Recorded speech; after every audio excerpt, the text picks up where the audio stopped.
Coríntios capítulo 3, verso 11, que diz assim: porque ninguém pode lançar outro fundamento além do que foi posto, o qual é Jesus Cristo. Contudo, se o que alguém edifica sobre o fundamento é ouro, prata, pedras preciosas, madeira, feno, palha, manifesta se tornará a obra de cada um, pois o dia a demonstrará, porque está sendo revelada pelo fogo, e qual seja a obra de cada um, o próprio fogo o provará. Se permanecer a obra de alguém que sobre o fundamento edificou, esse receberá galardão. Se a obra de alguém se queimar, sofrerá ele dano, mas esse mesmo será salvo, todavia, como que através do fogo. Esse texto é um texto que está falando de recompensa, de galardão. Não é um texto que fala, como alguns acham, de salvação. Ele é um texto que está falando que se você, no final dessa história toda, independente dos resultados que você obteve no trabalho de Jesus, na igreja, na obra, de tudo que você fez, às vezes, vamos dizer aqui que Deus levante uma pessoa aqui em outro lugar, pastor, vou dar 1 milhão para a obra e tal. O que Deus está falando para quem tem igreja grande, para quem pregou, para quem profetizou, para quem abençoou, eu estou incluso, você está incluso nesse meio. Lá naquele dia, a nossa obra vai ser provada e ela vai passar pelo fogo. E se a nossa motivação, veja bem, não é o resultado, é a motivação com a qual a gente fez a obra foi correta, então a nossa obra será colocada para nós como uma recompensa, um galardão. Se o que a gente fez com motivações erradas, aí é feno, palha e madeira, é queimado, e você é salvo, mas não recebe nenhuma recompensa. Perde o galardão. Então, a salvação aqui não está em jogo, está falando que todo mundo vai ser salvo. Mas a obra que todo mundo faz será provada e as motivações com a qual você fez as coisas. Você cantou, você tocou, você liderou, você produziu, mas Deus vai colocar isso para ser testado no fogo. Gente, o que nós temos de mais importante na nossa existência é descobrir, em meio a tantas religiões e informações, qual é o caminho certo. A gente tem 1.000 pessoas anunciando, mais de 15 mil religiões no mundo dizendo, o caminho da salvação é esse. O budismo fala, o catolicismo fala, o espiritismo fala, o muçulmano fala, o cristianismo, o protestantismo fala, o evangélico, e nós temos aí um monte, hinduísmo e por aí vai. E aí a grande questão que fica nós ouvimos muitas coisas, de muitos lugares, de muitas religiões, e a grande sacada da vida de alguém é, no meio de tudo isso, descobrir realmente quem está falando a verdade. Quem é que está certo, quem é que está errado. Quem é que está mostrando um caminho mesmo que vai dar certo, quem é que está mostrando um caminho que não vai dar certo. A Bíblia diz que há caminhos que ao homem parecem caminhos de vida, mas o fim deles é a morte. A Bíblia diz, Jesus dizendo, eu sou o caminho e não os caminhos. Então, não tem várias opções, tem apenas uma. E qual é essa opção, Então, no meio de tudo isso, a gente precisa ter essa certeza, quem está certo, quem de verdade está apontando uma salvação, uma eternidade que seja verdadeira. O cristianismo, se ele estiver errado, vocês estão aqui comigo? Se o cristianismo estiver errado, se nós evangélicos estivermos errados, nós não estamos perdendo nada. Por quê? Porque se o ateu está certo, nós não perdemos nada, acabou. Se o católico está certo, a gente vai passar pouquinho tempo no purgatório, aleluia. Se o espírita está certo, a gente já vai reencarnar praticamente todo mundo rei. Já vai estar no plano elevadíssimo. Se o budismo está certo, é mais ou menos a mesma linha de voltar como abelha, como não sei o quê, nós vamos voltar um bicho bonito, forte, eu vou voltar um Joy, com uma família que cuida bem de nós, que é o Joy, o Joy lá é rei. Então, se esse povo tiver certo, irmão, o caminho que a gente tomou como cristão é um caminho que não dá prejuízo, não tem ninguém que o que eles ensinam lá, para nós é ruim. E essa linha de raciocínio, ela é óbvia, ela é lógica, né? Se você pegar qualquer religião, ela vai te mostrar lá as coisas e vai dizer, poxa, mas se eu tiver errado aqui no cristianismo, né, da igreja batista, no evangelho, na Assembleia de Deus, na quadrangular, na igreja de Cristo, o que a gente está fazendo não vai contra o que eles estão fazendo e o resultado vai ser bom. Contudo, essa é uma boa argumentação lógica. Mas evangelho não é lógica. Evangelho é interior. Por isso que Jesus disse para Nicodemos, que conhecia extraordinariamente a Bíblia, ele falou, você precisa nascer de novo. Então, eu quero que você saiba de uma coisa. Se você não sabe do que eu estou falando, você tem que buscar isso. Evangelho, vida eterna, salvação, não é você vir para uma igreja, meu Deus, olha que legal que o pastor falou, é mesmo, eu não vou continuar sendo dessa religião, ou daquela, porque se eu pular aqui para dentro desse barco, estou garantido. Não é assim. Por quê? Porque não é uma decisão lógica, não é uma decisão feita com a cabeça, não são argumentos lógicos como esse que eu usei, que é muito bom e verdadeiro, mas, na verdade, a gente precisa ter uma experiência interior, é nascer de novo. E aí o Nicodemos, mas como que eu vou nascer de novo? Vou voltar lá no ventre da minha mãe? Jesus disse, não, carne é carne, espírito é espírito, você precisa ter esta experiência. Essa experiência é que faz a diferença, essa experiência é que muda a nossa vida. Então, se você não sabe do que eu estou falando, se você não nasceu de novo, se você não passou a enxergar o mundo espiritual, se você, no momento em que veio para uma igreja, entregou a vida para Jesus, veio na frente, levantou a mão, porque você deu uma brecha para o Espírito Santo, você abriu uma porta para Deus, mas às vezes a obra não aconteceu imediatamente, então você tem que buscar isso. Jesus, eu quero nascer de novo, eu quero, como Nicodemos, eu quero, como o Senhor falou lá, experimentar o Senhor na minha alma, no meu espírito, e não apenas na minha mente. Quem está entendendo? Amém, gente? Então, é uma experiência espiritual, sobrenatural, que quem tem, sabe que tem, quem nasceu de novo, sabe que nasceu. Se você tem dúvida ou não nasceu de novo, busque isso, porque só isso garante a sua salvação. Contudo, apesar de ser o mais importante, não é tudo, e isso é extraordinário. Por isso, o tema da minha mensagem hoje é mais que salvação, um nível a mais. Fala isso comigo, mais que salvação, um nível a mais. Irmãos, que coisa espetacular. Pelo amor de Deus, não deixe você perder de vista o que eu falei. A coisa mais importante para alguém é achar o caminho que leva à eternidade. Amém? É achar o céu, é achar Jesus, é achar a salvação. Quem achou Jesus, achou o caminho, você é bem-aventurado, é feliz, louvado seja Deus. Se você nasceu de novo, é maravilhoso. Agora, olha que coisa mais louca, como Deus é transcendente, é grande, grande, grande, grande, grande. Ele nos dá a salvação e muito mais. Aí o que a Bíblia diz? Diz que quem entrega a vida para Jesus e tem essa experiência com Jesus de verdade, tem o nome escrito no livro da vida, certeza da salvação e da vida eterna. Aí ele vira e diz assim, e eu ainda vou dar para vocês vida e vida com abundância. Então vocês não vão só ter o céu, porque a proposta poderia ser, vou dar salvação para vocês, mas vocês vão sofrer 80 anos na terra. E essa proposta seria boa ainda. Trocar 80 anos de sofrimento por uma eternidade de glória, valeria a pena. Mas ele diz, não, enquanto vocês estiverem aqui, eu quero que vocês sejam cabeça e não cauda, eu quero que vocês prosperem, eu quero que vocês estejam por cima e não por baixo, eu quero que vocês tenham tudo, o Senhor é o meu pastor e nada me faltará, vocês vão habitar no esconderijo do Altíssimo, vão estar guardados, protegidos, eu vou ouvir a sua oração. Se Deus, se seu pai que é mau, sabe dar coisas ruins para você, imagina Deus que é bom, o que você pedir, crendo, você vai receber, Ele tem bênção e vida abundante para nós. Amém? Quem crê nisso, diga assim, eu recebo. Mas ainda não é sobre isso que eu quero falar.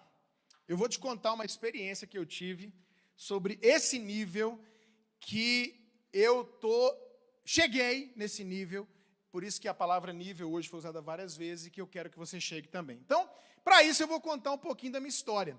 E talvez contando a minha história, você se identifique um pouquinho em algum momento com a minha história e se encaixe em algum momento na minha história.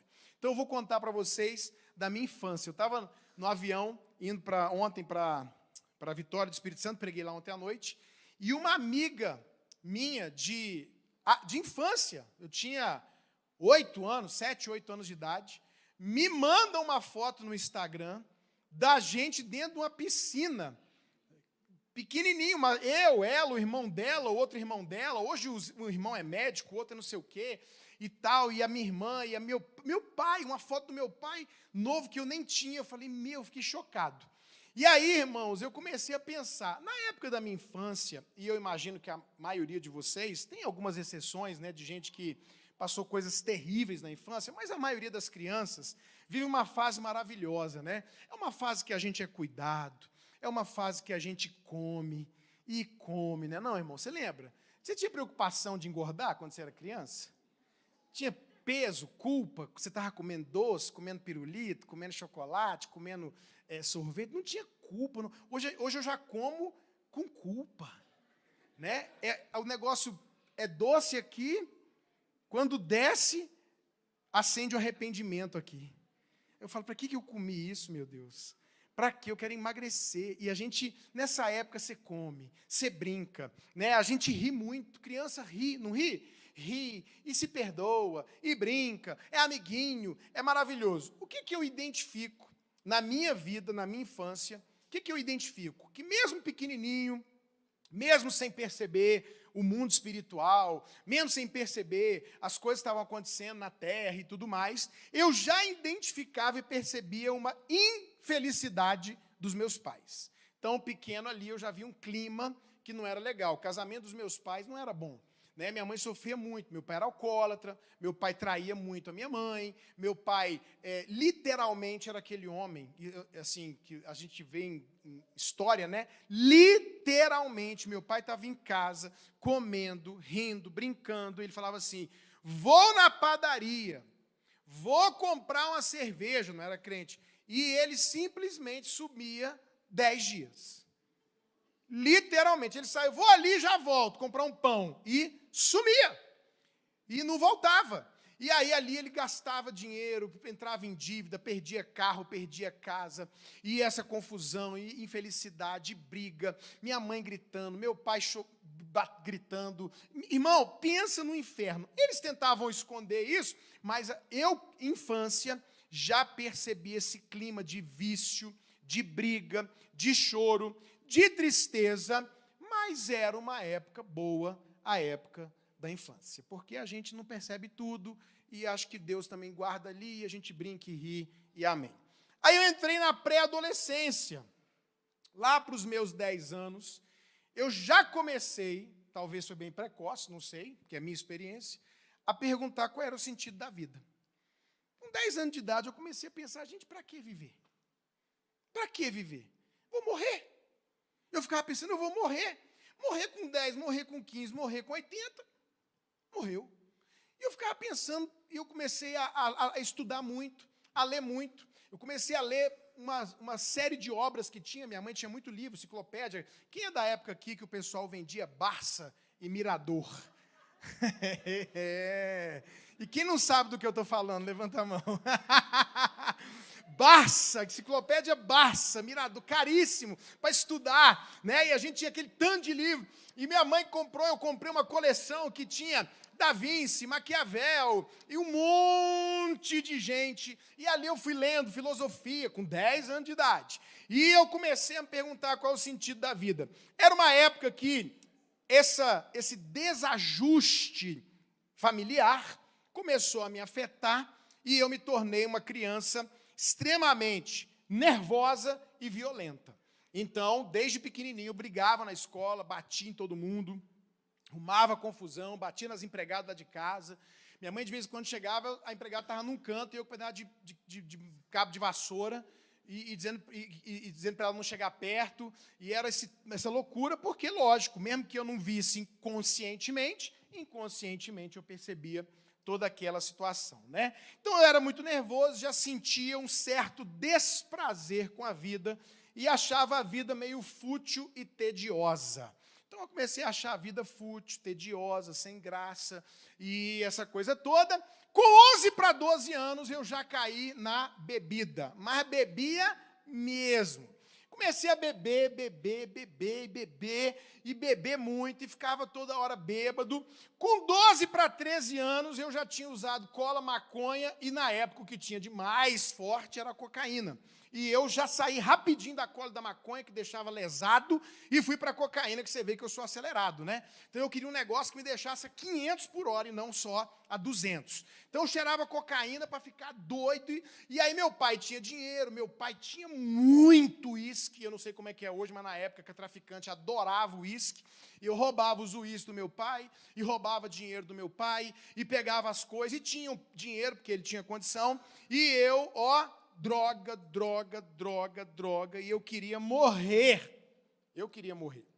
Mas no início, para quem aqui é jovem, adolescente, quem está vivendo isso, no início desse mundo, tudo é festa na floresta. Até as que a gente chamava na época, desculpa se eu estou sendo com gíria muito velha, né? A lombra. Não sei qual é a gíria de hoje, graças a Deus. Mas a lombra que dava era uma lombra boa. Libera do seu inconsciente a droga, só coisa linda. Você só vê coisa sensacional, fantástica. Você é o cara, né? Eu me lembro de uma vez ter usado droga com um cara, ele ficou em pé e ele estava assim, na viagem dele, ele estava diante de uma multidão, e ele ficava assim, e eu rindo, e tudo ri, e tudo é legal, porque no início do buraco, tudo é festa na floresta. Aí entrei na adolescência. Com 13 para 14 anos, gente, eu estava bêbado e drogado todos os dias. Todos os dias. Você tem quantos anos? Cadê o Igor? Já saiu daqui, né?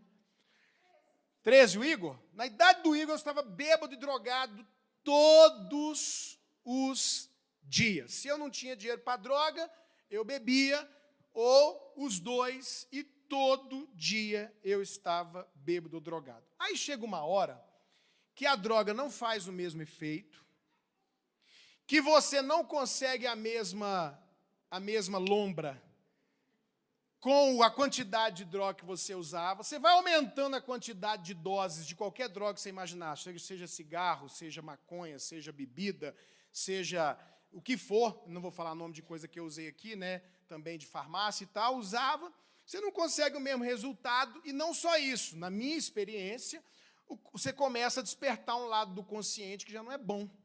Então, agora, as lombras já não são tão boas, é umas lombras de morte, umas lombras de coisa ruim, é uma parte da alma e do inconsciente que não é legal, fora que você começa também a ter uma mistura de coisa de demônio, né? Então, eu via demônio, eu via coisa, eu via negócio entrando dentro de mim para pegar o meu coração e arrebentar. A gente fica naquela que tudo isso faz parte só da parada da droga, mas, na verdade, tem uma mistura de espiritual com emocional, só que o negócio ali já não é bom, a festa acabou e começa um certo inferno, porque você também agora tem uma certa dependência, talvez não está no nível ainda de vício, mas já está dependente, para ter alegria, para ter momento, então você já não faz pelo barato, você faz para poder se suprir, ter sentido, se alegrar, parece que você só vive se for daquele jeito. E aí eu estou vivendo essa vida, relacionamentos, né? Aí eu também vivia festa, mulherada e namoro. E essa época da vida, você está numa fase onde você ou está ferindo ou fere.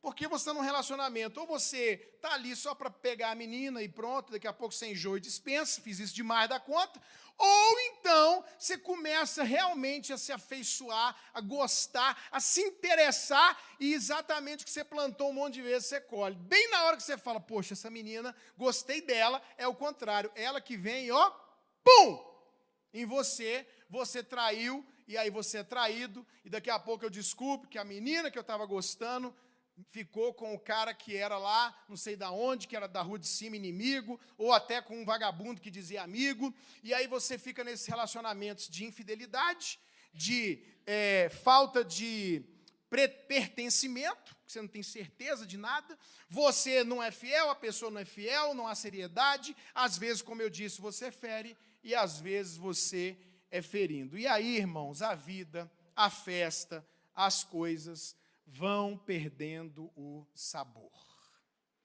Vão perdendo o sabor. Então, eu sei do que eu estou falando, porque eu vivi lá, e aí já não tem a mesma graça que tinha, e aí eu estava vivendo só de festa, mulherada, droga, bebida, eu só fazia isso. Parei de trabalhar, parei de estudar e só fazia isso. Minha mãe vinha brigar, empurrava ela vinha falar, eu falava, você não vai me encostar a mão em mim mais. Meu pai foi levantar para poder defender, eu falei, se levantar vai apanhar os dois, e virou uma desgraça na minha casa, e eles trancavam a porta para eu não entrar, e eu esperava de manhã deitado na garagem, quando abriu, eu entrava, ia para o meu quarto, não entra, eu entro, jogava a bicicleta no meio do caminho para não me alcançar, e a minha mãe pensando em suicídio por causa disso, desesperada, que já sofreu com um marido alcoólatra, usuário de droga, uma desgraceira, e agora quando ela pensa, o marido, depois foi embora, agora vem o filho e começa a fazer a mesma coisa ou pior, e aí essa é a minha natureza e minha história sem Jesus. Com 15 anos, eu vivi um pesadelo,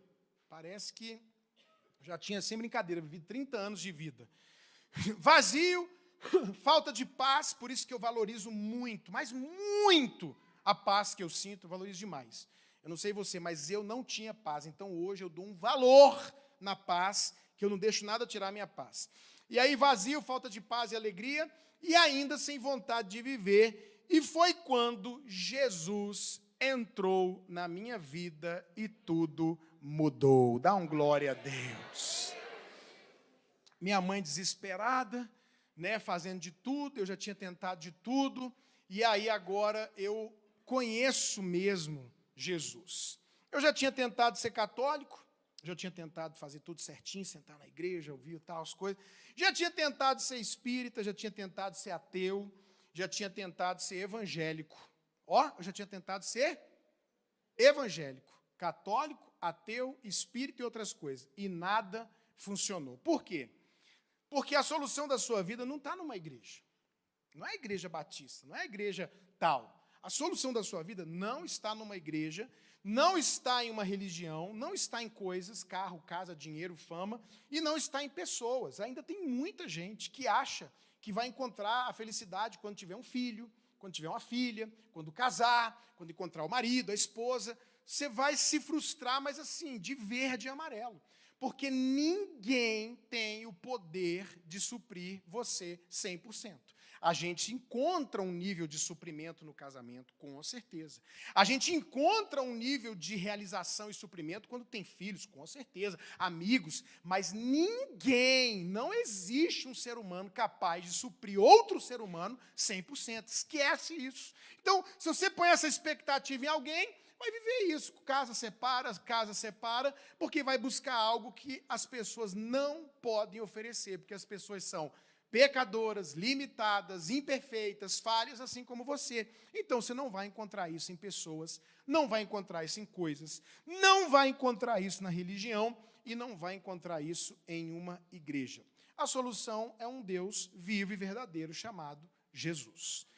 A solução não é uma religião, nem a evangélica. A solução é Jesus. É uma pessoa que você tem que conhecer, você tem que chamar, por favor, entre em mim, entra, mora em mim, eu preciso nascer de novo. Então, eu entrei nesse nível. E se você está aqui hoje e não chegou nisso, o que você está procurando é isso. Você está procurando na droga, você está procurando na bebida, você está procurando no sucesso, no dinheiro, na profissão, no sexo, no prazer, no casamento. O que você está procurando, só Jesus tem para você. Isso aqui não é retórico, não. É uma realidade. O que você está procurando é Jesus. Então, eu cheguei nesse momento e eu entro, então, nesse nível, que é o nível de conhecer Jesus, e eu agora saio para essa situação. Sou um salvo. E aí, gente, quando você tem um encontro com Jesus de verdade, o que você começa a descobrir? Você tem uma paz que excede todo entendimento. Ela está lá.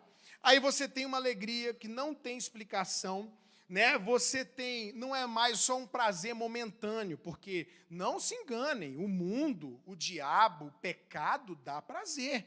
Por isso que a gente tem vontade de fazer essas coisas, porque há um prazer nisso. Só que o prazer, ele é momentâneo e o fruto dele é morte, o fruto dele é tristeza. Então, quando você faz aquilo, você tem prazer, mas é como se depois viesse uma dor. Aí você faz de novo para sentir prazer, alivia a dor, mas quando termina, a dor volta, o vazio volta, a paz não tem, a alegria. Muita gente rindo, muita gente brincando, muita gente contando vantagem, e, na verdade, tem um vazio, uma tristeza que não sabe explicar. Então, esse não era mais um prazer momentâneo, desse tanto de coisa que eu já usei. Eu tinha alegria mesmo, paz mesmo. Jesus começa a morar em mim, me abençoa, fala comigo, é maravilhoso quando ele fala com você, me enche, me preenche, me cura, me liberta, e ele muda a minha vida para sempre. O impacto da minha mudança é tão grande que a minha irmã se converte, a minha mãe se converte, o meu pai se converte, meus tios se convertem, meus avós se convertem, a família toda fica tão impressionada com o que Deus fez na minha vida, que todo mundo sai se convertendo. Na minha rua, várias pessoas se converteram, e pelo menos, eu não vou exagerar, que eu não quero pecar numa noite tão linda, né? Mas pelo menos umas 3 ex-namoradas foram comigo para a igreja, sentaram no culto, assistiram o culto, me olhando, e depois chegaram lá fora e disseram assim, tu virou crente mesmo. Elas foram na igreja para acreditar, só para isso. Uma delas se converteu, as outras recebeu o evangelho. Meu pai, quando descobriu que eu estava na igreja, me ligou para me xingar de vagabundo e dizendo, você não tem vergonha de vender droga na igreja, não? Então, vocês talvez não tenham ideia do que eu era, né? Mas aí, Jesus mudou a minha vida mesmo. Me libertou das drogas, foi um processo, me curou, me transformou. A minha vida foi completamente transformada. Você precisa experimentar isso. Você tem que experimentar o que é uma mudança de vida. Você tem que experimentar o que é Jesus entrar em você e você olhar aquilo e saber que aquilo não presta. Ainda que você tenha tentação, você fala, mas eu sei que não presta. Você precisa ter essa experiência porque é demais. E aí Deus começa um processo, qual palavra eu usei? De libertação e transformação na minha vida. Porque no Espírito, irmãos, é tudo imediato. Vocês estão aqui comigo? No Espírito acontece, pum, na mesma hora. Você nasce de novo, recebe a paz, recebe a alegria, acontece lá dentro. Mas a alma que é o problema. A mente, as emoções, começa um processo. E aí, nesse processo, eu vou falar uma coisa.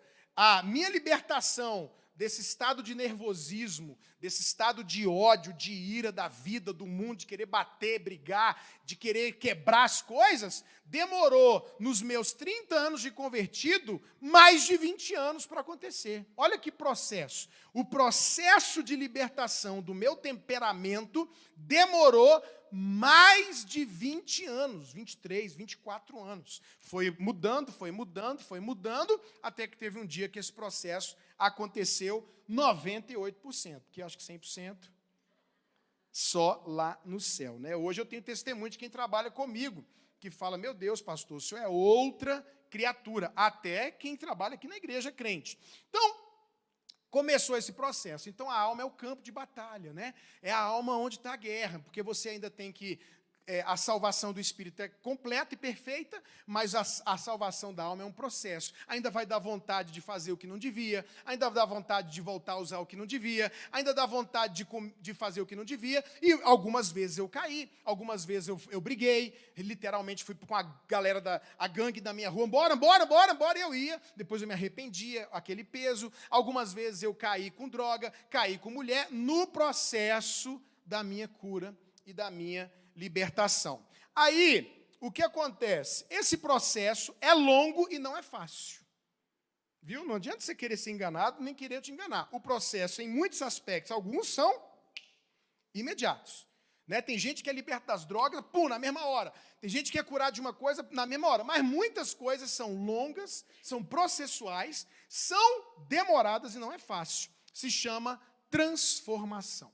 Transformai-vos pela renovação da vossa mente, para que vocês experimentem qual seja a boa, agradável e perfeita vontade de Deus. O que eu preciso nessa fase? Aqui é um nível. Eu já estou em outro nível aqui. O primeiro nível é o nível do mundo, é o nível da perdição, é o nível do achar que a vida é curtição. E uma hora essa ficha cai, né? Aí caiu a ficha, entrei no nível de ser salvo. Aí eu entrei no nível de transformação. Agora, olha aqui para mim, não deixa ninguém te roubar, o Satanás roubar a mensagem de você, não. Olha aqui. Nessa fase aqui, o segredo é perseverar. É perseverar. Lutar. Vai cair várias vezes. Está repreendido, pastor? Não adianta repreender. Vai cair. O problema não é cair. O problema e a diferença não é se cai, a diferença é se levanta.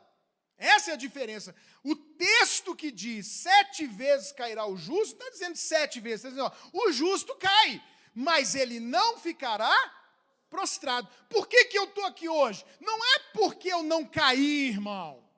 Não é porque eu não caí, não é porque eu não errei, não é porque eu não falhei, é porque eu não parei de levantar. Entendeu? Pancada você vai levar, rasteira você vai tomar de si mesmo, do diabo, mas o segredo é não ficar no chão. Eu caía e eu levantava, e eu ia para a igreja, e eu dizia, Jesus, eu não queria ter caído. O que Paulo diz? O bem que eu quero, não faço. O mal que não quero, faço. Isso não é justificativo para você permanecer a vida inteira assim, porque eu não estou assim. Eu vou te falar no nível que você vai chegar em nome de Jesus. Mas esse nível acontece, dependendo da sua realidade. Tem gente que nasceu num lar cristão, foi mais fácil. Tem gente que tem um estilo de temperamento, estilo de vida. Pastora Maíla não podia ser outra coisa senão crente. A Maíla, antes de converter, ela já era crente. Né? Ela já é do bem. Não. Irmão, eu era do mal, eu era mal, eu matava bicho só para ver o tombo cair, matava calango, matava tiu, matava tatu, matava qualquer... O que você quer ver? Eu quero ver o tombo. Puf. Não era matar para comer, era ruim, chutava gato, jogava gato para cima, explodia cachorro, estava nem aí, batia nos outros, a gente tinha um lema, tá em pé, tá pedindo para cair, caiu, tá pedindo para morrer. E quando alguém caía, a gente ficava chutando, mas um cara me se aproximava, você vai matar ele, você vai matar. Não, deixa eu chutar mais um pouco. Não tinha dó, nada, ruim, demônio. Agora, essa aqui, ela já nasceu, e aí você fala, o bicho, Ela e o pastor Léo, não tem outra. É crente.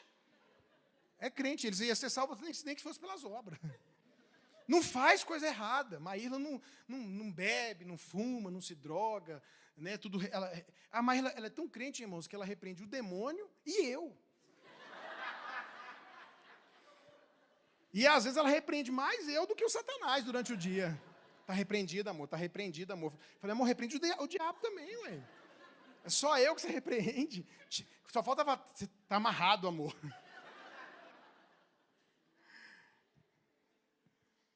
E aí você cai, levanta, e você não quer, e você ora, e você vem para a igreja. Aí é que está o negócio, não deixava de ir para o culto, irmão. Vinha ruim, vinha mal, vinha pensando até em desistir, mas eu vinha para a igreja, e eu ouvia a palavra, e querendo ou não você está se alimentando, e querendo ou não esse ambiente aqui é um ambiente celestial e de vitória, e tem anjo aqui, e tem gente para ser usada por Deus para te abençoar, e às vezes era num momento desse que alguém dava uma palavra, dava uma profecia, e simplesmente o segredo o vitorioso não é o que não cai, é o que sempre levanta, sacode a poeira, clama o sangue de Jesus e fala, Deus, eu não quero essa vida. E eu dizia para Deus, eu não quero, chorando, e recomeça e continua. Juventude, próximo nível. Aí eu já não sou só salvo e transformado. Agora eu quero fazer alguma coisa. E aí tem pessoas aqui na igreja que já estão nesse nível. Porque no início eu só quero tentar ficar crente, meu Deus. Né? Eu só quero ficar em pé. Me ajuda a ser crente. Aí agora eu sou crente, pronto. Aí agora eu quero fazer alguma coisa. Eu quero minha família e que o mundo experimente Jesus. Eu quero que eles saibam o que eu recebi. Eu quero que eles experimentem essa mudança, essa paz, essa alegria, essa transformação. Não é uma religião, porque se você não experimentou isso, você está o tempo inteiro numa religião. E religião, irmão, não dá vida, mata. Mesmo a evangélica. Talvez uma das que mais mate é a evangélica.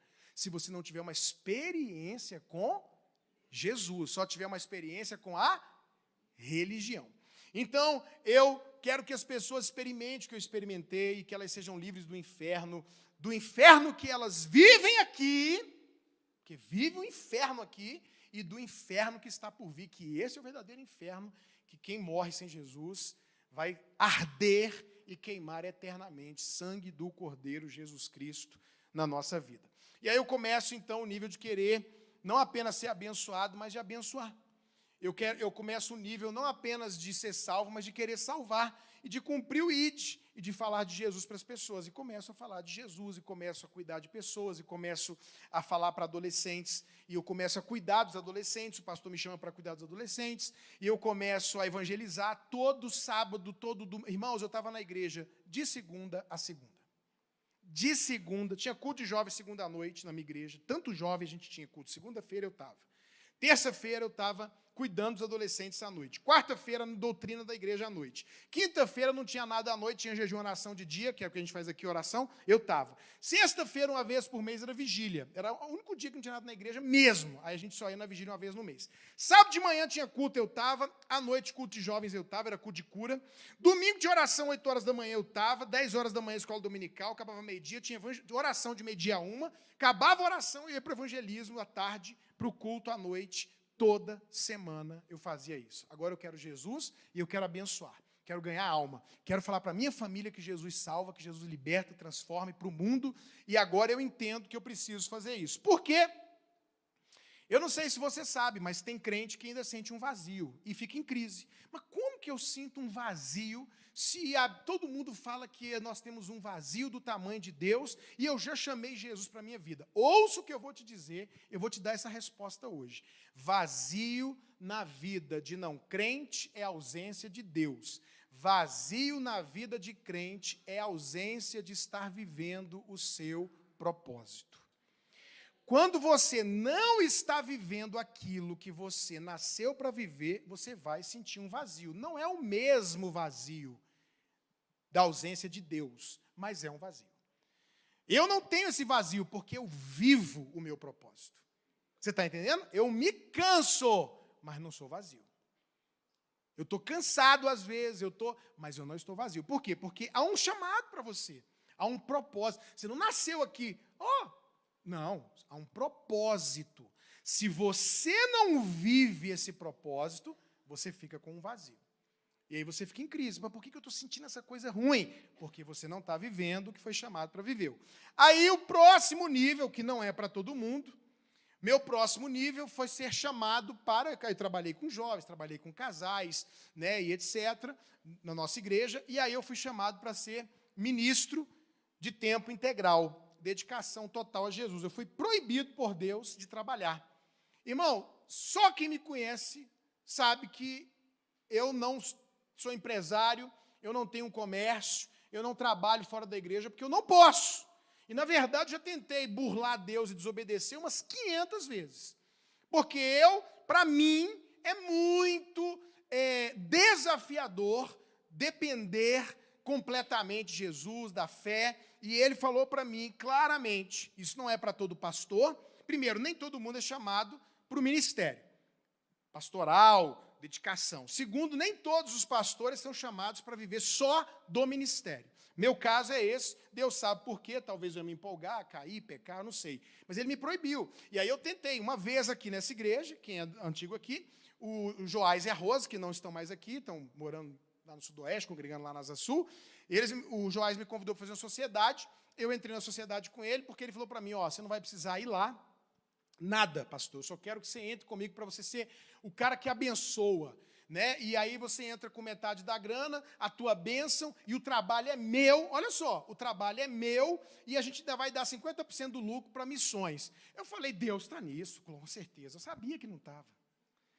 Entendeu? Lá dentro acendeu a luzinha amarela, não ultrapasse, não ultrapasse. Mas eu falei, poxa, 50% para missões, eu vou ganhar um dinheiro, né? Vai ser bom para mim. Eu não vou atrapalhar nada, porque eu não tenho que ir lá. Eu vou só botar o dinheiro e eu não vou ter que ir lá. Irmãos, eu fui em São Paulo com ele, a gente fechou o negócio, fez tudo, botei o dinheiro, tudo. Quando acabou tudo, que eu cheguei em Brasília, cadê minha paz? Acabou a minha paz. Acabou a minha paz. Foi embora. Eu fiquei tão desesperado. Eu aguentei um dia. Aí eu falei, Deus, domingo é culto, eu prometo. Só pode voltar a minha paz. Eu vou entregar essa porcaria desse negócio que nem começou. Pode voltar a minha paz. Orei, entreguei. A paz voltou 80%. Quando chegou domingo, eu falei, Joás, fica em pé. A gente fez uma sociedade, não foi? Eu estou semeando a minha parte toda na sua vida, irmão, é sua, não quero nada, tá tudo é seu, não quero nem o dinheiro de volta, nada, eu só quero a minha paz de volta. Pronto, a paz voltou. Então, só para você entender, eu não posso. Aí o novo nível que eu entrei foi tempo integral. E aí hoje eu sou dedicado 100% ao ministério, não ganho dinheiro com nada, né? Se alguém de vocês aqui tem uma empresa e falar, pastor, o Hélio, falar, pastor, vem ser meu sócio só para você ganhar dinheiro. Eu entro e você quebra. Eu sou um Jonas. Onde eu botar a mão nessas coisas, irmão, vai dar errado. Se eu entrar como sócio, qualquer coisa, não vai dar certo. Você tem que ofertar na minha vida, Hélio. Não é querer me botar sócio da sua empresa para ficar rico, não. Entendeu? Você vai ficar rico e me abençoa, mas eu não posso. Eu não posso. É uma experiência pessoal minha, não é para todo mundo. Beleza. E hoje? Aí eu entrei num nível, que é o que eu quero passar para vocês hoje, mais do que a vida abundante. Eu comecei a me preocupar, não com a minha salvação. Hoje eu não tenho preocupação com a minha salvação. Né? Hoje eu sei que se eu morrer aqui agora, pela graça de Deus, eu estou com Jesus. Quem tem essa certeza, dá um aleluia. Qual se tornou a minha preocupação nesses últimos meses e anos, mas eu tive aquela história. A ficha caiu agora, tem no máximo 4, 5 dias atrás. De onde surgiu isso, pastor? A minha preocupação hoje é com o meu galardão. Eu estava pensando em algumas pessoas que, como ladrão na cruz, vivem a vida como querem. E aos 48 do segundo tempo, são salvas. Você sabe que tem gente assim, não sabe? Eu conheço gente, irmãos, que não está morto, porque tem uma mãe que ora. Só por isso. Eu conheço gente que não está desgraçado na vida porque tem um pai, uma mãe, alguém que intercede da família. Porque tem um legado, porque tem aquela coisa do eu vou abençoar eles por causa de Davi. Lembra? O que eu vou abençoar eles não é por causa deles, é pelo pai deles. O pai deles foi tão maravilhoso comigo que por causa dele eu vou abençoar os filhos dele. Então tem muita gente que eu conheço, que conhece a Bíblia, conhece a palavra, conhece a igreja, conhece Jesus, sabe que no caminho que está, se morrer, vai para o inferno, mas fica arriscando, vai vivendo a vida como quer, peca aqui, peca ali, anda do jeito que quer, e muitos desses vão morrer e vão para o inferno, porque a morte chega a qualquer momento. Mas tem muitos também que vivem essa vida, adultera, mente, engana e tal. Não está vivendo uma vida assim de bandido, não, mas fazendo a vida do jeito que quer, pecado e tal e tal. Irmão, Deus bota uma doença, acontece um acidente, e a pessoa tem aqueles minutinhos para falar, oh Deus, eu estou lembrando da minha mãe, da igreja que eu cresci quando era pequenininho, eu estou desviado, Senhor, me perdoa, me lava com teu sangue, igualzinho lá na cruz, me salva, morreu. E às vezes tem uns crentes que olham e falam assim, não, está errado isso aqui. Esse vagabundo, eu tinha certeza que ele ia para o inferno. Eu estava contando com isso, essa vida que ele levou. Às vezes 2 irmãos, né? Um irmão está na igreja, se santificando, orando, jejuando, evitando o pecado, evitando o mal. O outro, daqui a pouco, fala, está vendo essa vida aí? Vai dar ruim. Aí o cara, olha, teve um acidente, está lá no hospital. Agora esse negócio de filme, né? Gente, Jesus, eu te amo, me perdoa. Morreu. O irmão chega e fala, não, se eu tivesse a mesma certeza que ia acontecer comigo. O que aconteceu com ele, eu também ia aprontar para ter a certeza que no último minuto eu ia, garantir a minha entrada. Fala a verdade, se tem ou não tem gente que pensa assim, sim ou não? Para não dizer que é você. Só que, irmãos, o nível que eu quero propor para vocês é esse nível aqui, ó. Eu não quero, hoje para mim, viver como eu quero, não significa voltar a fazer o que eu fazia. Hoje para mim, se Deus falasse assim para mim, Ricardo, pode fazer o que você quiser, que eu garanto que no minuto final, você vai ter a chance do ladrão e eu vou te chamar para o céu. Opa, então cocaína, adultério. Não. Não, porque eu sei a desgraça que isso é. Eu sei o que eu sentia. Eu vi o que aconteceu na minha família. Isso é uma desgraça, meu irmão. Isso é uma vida desgraçada. Não conheço ninguém nessa vida que viveu muito tempo, que foi feio. Usei droga até os 80 anos, digamos, se tivesse saúde, ou bebendo, e eu rindo feliz. Não, essa vida é uma vida de morte, de tristeza, de vergonha, de pobreza, de desgraça, de maldição. Eu não ia querer isso, que isso aí eu já estou fora, isso é burrice. Mas eu quero falar para vocês uma coisa, queridos. Tem muita coisa que eu não faço, que não é desse jeito, por causa de vocês. O apóstolo Paulo diz, eu me santifico em muitas coisas por vossa causa. Não é por minha causa.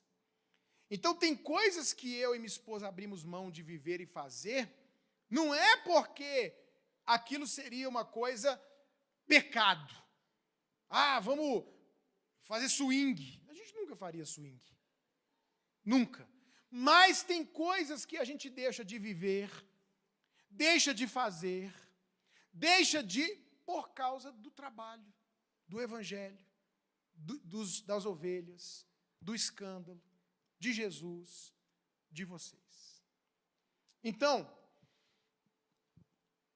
a gente faz renúncias e vive de uma forma que tem a ver com o chamado, tem a ver com abençoar famílias e fazer coisas por causa das pessoas. Mas eu entrei num nível, qual é o nível que eu estou hoje? É o nível da recompensa. Fala comigo essa palavra, recompensa. Então eu quero dizer para você que se você está num nível que você ainda não teve uma experiência com Jesus, você tem que sair desse nível, porque esse nível é perigoso. Porque se você sair daqui dessa terra sem Jesus, é inferno. É inferno. Quando você passa para o nível dos salvos, é para lá de extraordinário. Você já é salvo. Irmãos, ufa. Todo mundo que entrar ali, antes de receber o galardão, vai entrar assim. E como diz o pastor Cláudio Duarte, né? Os sustos do céu. Você vai chegar lá e vai dizer, cadê fulano? Não veio, não. Sério? Entrou, não. Vai dar uma voltinha. Oxi! Tu entrou? Como é que tu entrou aqui? E o susto maior vai ser o quê? Entrei. A gente vai chegar lá, irmãos, eu me lembro de uma música muito antiga, pastor Rick Bonfim, deve ter até morrido já, que ele dizia que a gente vai entrar cantando. Foi graça, superabundante graça. Foi só pela graça de Jesus que eu vivi e entrei aqui. Então, céu é graça, é misericórdia. Mas quando você tem Jesus e o novo nascimento, é extraordinário, porque você já entrou no nível que você garante a sua salvação. Pastor, eu já estou nesse nível, já tenho Jesus, tenho lutado contra o pecado, tenho buscado santificação da minha alma, eu tenho vivido isso. Agora eu quero te fazer uma pergunta e eu termino a mensagem com essa pergunta, estamos na reta final. A pergunta que eu tenho feito para mim, e esse é o nível que eu estou e que eu quero que você chegue. Toda essa história que eu contei da minha vida é para você ver os níveis que eu passei resumidamente. Quero te fazer uma pergunta. Como é que vai ser a sua vida lá no céu? Você que já entrou no nível que garantiu a salvação. Você que já entendeu. Você já entendeu a salvação. Amém, pastor. Quero Jesus, não quero pecado. Amém, eu quero é só ser crente. Aleluia. Beleza. Vamos pular aqui os outros níveis que tem esse vazio, que é a falta de você evangelizar, ganhar alma, fazer obra de Deus, enfim. Quero te fazer uma pergunta. Como é que vai ser a sua eternidade? Lá no céu, eu vou usar palavras que não são literais para o céu, mas para você entender. Então, quero te fazer uma pergunta. Lá no céu você vai ter carro? Não. Eu estou perguntando se tivesse carro no céu. Entendeu? Carro como sendo uma recompensa. Então, é uma ilustração. Lá no céu você vai ter carro, porque chegou uma senhorinha lá no céu e ela ganhou, quando ela chegou, um Fusquinha. E ela ficou triste com o Fusquinha. E o anjo falou, seu galardão é esse Fusquinha aqui. Puxa, mas um Fusquinha? Que coisa mais vagabunda, né? Podia ser um Palio, um Fusca. Aí, 3 dias depois, o anjo encontra a velhinha. Alegre, feliz, lavando o Fusquinha. E aí o anjo pergunta, que alegria é essa? E ela virou e falou assim, encontrei meu pastor e ele estava de bicicleta.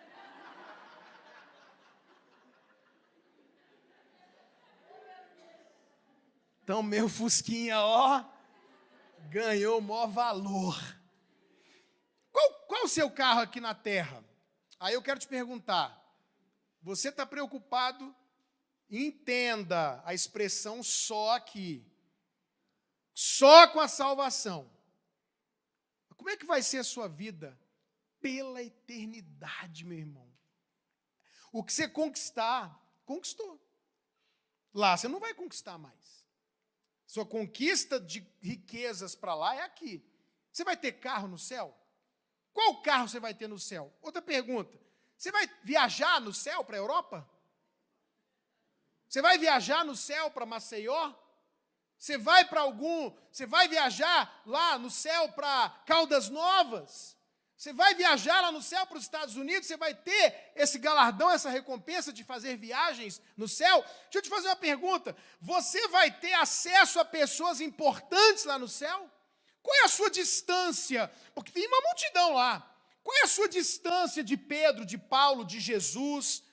Qual vai ser? Você vai estar em que posição? Porque o apóstolo Paulo falou que ele foi ao terceiro céu. Se tem o terceiro, é porque tem o quê? O segundo, o primeiro. Onde você vai estar? Porque, de repente, aqui você está sentado do lado das pessoas mais importantes da terra. Mas eu quero saber onde você vai estar sentado no céu. De repente, você está conhecendo o mundo inteiro. Você tem grana para viajar o mundo. Está conhecendo Cancún, está conhecendo os Estados Unidos, vai para a Itália. E no céu? Você vai fazer essas viagens? Deixa eu te fazer uma pergunta. Você vai ter mansão no céu? Ou você vai ter uma barraca? Às vezes você mora numa mansão aqui. Você vai ter jacuzzi no céu? Sua água no céu vai ser fria ou quente? Lá no céu você vai ter roupa de marca? Vocês estão entendendo que eu estou falando tudo alegoricamente. Nada disso tem no céu, literalmente. Mas aqui você usa Dudalina, aqui você se preocupou em ter Lacoste, aqui você se preocupou em ter um relógio de 30 mil reais, aqui você está preocupado com a roupa que você usa. Que roupa que você vai ter lá? Qual é a marca? Você vai ter Chanel no céu? Sua bolsa lá vai ser Louis Vuitton? O que você vai ter lá no céu? Você é alguém que vai viver coisas extraordinárias aqui na terra e não vai ter nada disso no céu? Você vai ter coisas por uns 50 anos e nada lá? Porque o texto que eu li está falando de um tipo de gente que entrou e só entrou. Não tem nada. É glorioso entrar, irmão, sim ou não? Mas não é muito melhor se você estiver lá e tiver mansão e tiver uma coroa daquela que você, quando sai, fala, eita! que às vezes você vai estar lá do jeito que você sonhou, só com uma pedrinha na testa assim, ó. Tanta gente queria botar uma pedrinha dessa de hindu, né? Às vezes você vai ter só um brinco, bem a bolinha aqui, ó. Mas aí alguém vai chegar, quando sai de casa, sai abaixando a cabeça assim, ó. Quando sai, rapaz, olha a roupa dele. Olha onde ele senta. Olha o que está na cabeça dele. Porque vai ter galardão diferenciado, irmãos. Porque esse papo de socialismo não tem no céu, não. É meritocracia. Quem fez, tem. Quem não fez, não tem. Não tem. Lá não vai ter ninguém para dizer, divide aí a sua coroa com aquele que não tem. Não. Pior ainda, é se você aqui na terra não tem carro, não viaja, não tem mansão, não tem jacuzzi, vai para o céu e continua na mesma. Piorou, não é não? Porque pelo menos alguém vai falar assim, vocês estão vivendo aí a eternidade, mas eu vivi 50 anos. Eu estava na Jacuzzi 50 anos, estava na Chanel 50 anos. E o que ficou aqui, aí aqui não teve nada, não fez nada, entrou como pelo fogo, chegou lá e continua com Deus me livre, irmão. Sua chance de morar numa mansão, se não é aqui, aonde? Se não teve a Jacuzzi aqui, aonde? Se não teve roupa de marca aqui, aonde? É no céu. E aí, irmãos, eu estava pensando numa pessoa que eu conheço, que ela está vivendo uma vida que aparentemente é isso que eu acabei de falar, o ladrão da cruz. E eu tenho a impressão que por causa dos pais, esse indivíduo não vai para o inferno.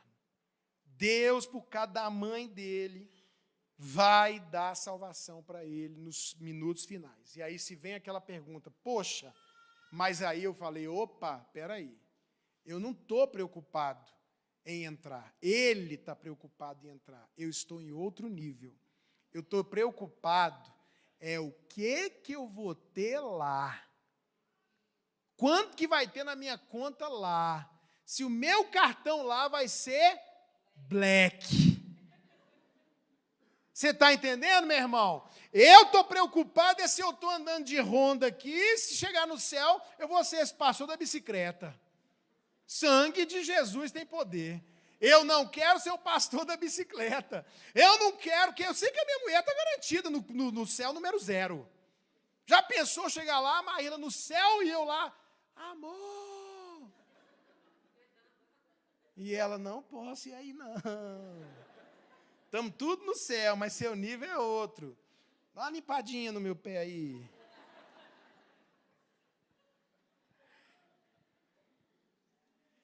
Irmão, se você está no nível de não ser salvo, busque a salvação. Isso é extraordinário. Mas se você já é salvo e tem passado situações de queda, levante. Quantas vezes precisar. Tomou uma pancada? Levante, levante, levante. Porque uma hora você vai parar de cair. Tenha certeza disso. Eu já não luto contra a vontade de usar droga e essas coisas há anos. Essa fase passou, ela passa. Viu, jovens desesperados, explodindo de hormônio? Passa. Essa fase vai passar. Fica firme, fica com Jesus, estou salvo, começa a abençoar, começa a servir, vive o seu propósito e tenha ambição. Que ambição, pastor? De ter vida abundante aqui na terra, mas a maior ambição que você deve ter, sabe qual é? De conquistar um tesouro no céu. Onde Jesus disse, o ladrão não rouba, a traça e a ferrugem não corrói. Lá ninguém toma, lá ninguém pega, lá não dura uma década ou um século. Lá vai ser o que você conquistar aqui, lá é para sempre. Outro nível. Amém? Vamos ficar de pé para a gente fazer uma oração. Eu quero uma família, filhos, pastores, líderes, crentes, pensando, eu quero ter ganância, ambição de conquistas para a eternidade. Isso não significa que você não possa ter seu Honda aqui, sua jacuzzi aqui, de jeito nenhum. Significa que você tem que pensar lá. A Bíblia diz: pensai nas coisas do alto, onde Cristo está, e não nas coisas dessa terra. Ó, irmãos, vou falar uma coisa para vocês. Quem ajuda de verdade a construir uma igreja, vai ter galardão para sempre. Enquanto tiver uma pessoa se convertendo na igreja, enquanto tiver uma pessoa sendo transformada na igreja, você que ajudou mesmo. Não é que fingiu que ajudou. Porque tem gente que pode ajudar e não ajuda. Tem gente que dá o que não tem gente que sobra e não faz. Se você faz mesmo, você vai ter recompensa e galardão. Porque Deus vai testar o quê? O coração, a motivação. Se você abençoa, se você abre sua casa para ter um GC, como você está fazendo, se você adora a Deus de verdade, se compromete, vem no ensaio, eu quero fazer o melhor, tudo que você faz de todo o coração, irmão, vai ter recompensa. Eternamente. Eternamente. O que você faz tem que ter peso e valor eterno. Amém? Pense sobre isso. Feche seus olhos agora. Que nível você está? Pastor, ainda estou no nível de tudo é festa na floresta. Ainda estou no nível do pecado. Ainda estou no nível que eu não tenho certeza onde encontrar Jesus e a eternidade. Pastor, eu estou no nível de transformação. Não está fácil. Eu quero Jesus, mas o pecado, a luta, a mulherada e as coisas, parece que eu não tenho força. Estou no nível que essas coisas já estão me fazendo mal. Já não há sabor na vida, na festa, na droga. Que nível você está? Pastor, estou no nível de abençoar. Eu quero servir, eu quero ganhar almas, eu quero levar Jesus. Quero que as pessoas saibam de Jesus. Como é bom encontrar Jesus. Como é bom não ser uma religião, ser um encontro com uma pessoa que muda a sua vida. Jesus de Nazaré. O Cordeiro de Deus, que tira de verdade o pecado do mundo. Que nível você está? Hoje eu estou no nível, irmão, que eu quero depositar muito no céu. Muito. Eu não quero uma prosperidade só na terra, uma vida boa só na terra, picanha só na terra. Eu quero plantar coisas que me darão fruto eternamente. Fale com Deus agora.